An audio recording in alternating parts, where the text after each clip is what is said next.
Bismillahirrahmanirrahim. Assalamualaikum warahmatullahi wabarakatuh.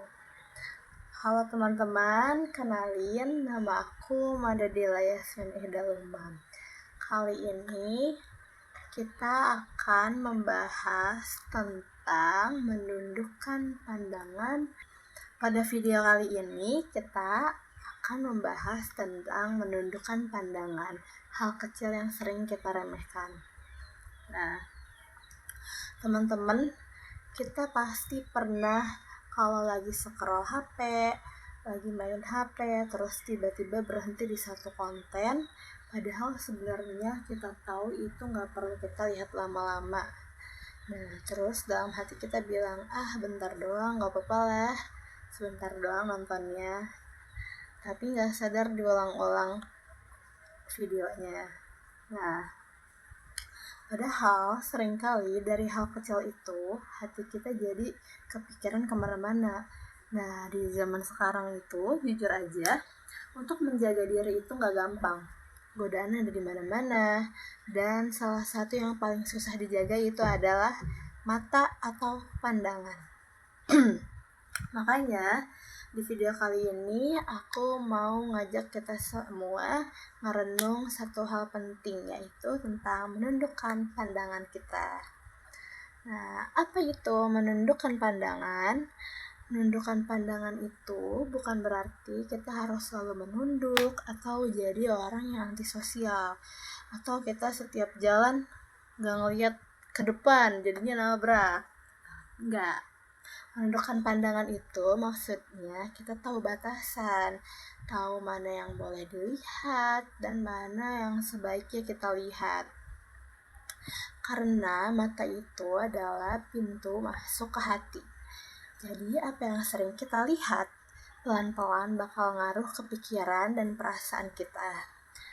Allah juga udah jelasin di Al-Quran kalau laki-laki dan perempuan yang beriman itu sama-sama diperintahkan untuk menahan pandangan dan jaga diri.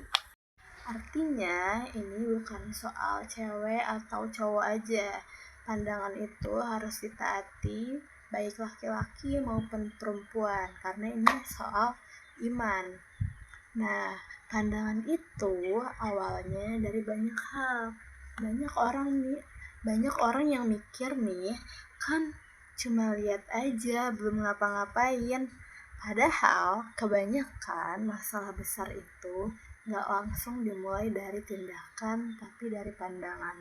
Jadi masalah kecil itu kadang datangnya pertama halnya itu datang dari pandangan kita.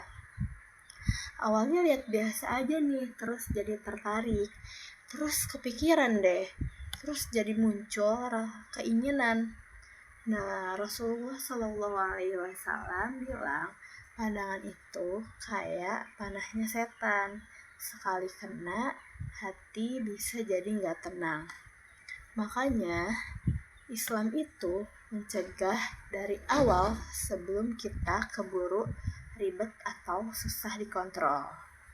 Lalu gimana menundukkan pandangan di kehidupan sehari-hari?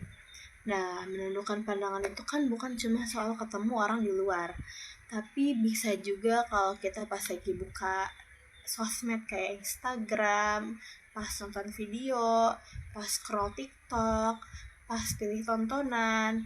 Nah, itu kita juga bisa menundukkan pandangan dari situ. Kadang tanpa sadar kita itu ngasih jatah waktu terlalu banyak buat hal-hal yang sebenarnya bikin iman kita turun. Nah, menundukkan pandangan hari ini berarti kita berani bilang ke diri sendiri, cukup sampai sini, gak usah dilanjutin lagi. Karena ini adalah bentuk cara kita untuk menjaga hati kita. Nah, kenapa ini berat? Ini emang berat, tapi ini penting. Jujur aja, menundukkan pandangan itu berat. Karena dunia sekarang ngerasa normal-normal saja sama hal-hal yang sebenarnya gak normal. Yang dulu dianggap gak pantas, sekarang dianggap hiburan.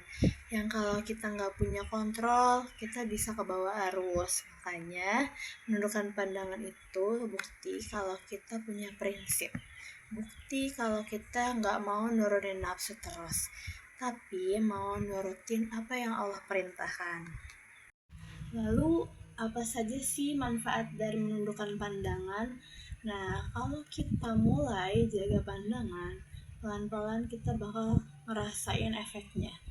Nah, hati jadi adem, pikiran jadi gampang tenang, pikiran juga nggak gampang kotor, nggak gampang banding-bandingin diri kita sama orang lain. Kita juga jadi lebih fokus sama hidup kita, sama tujuan kita, sama hubungan kita dengan Allah.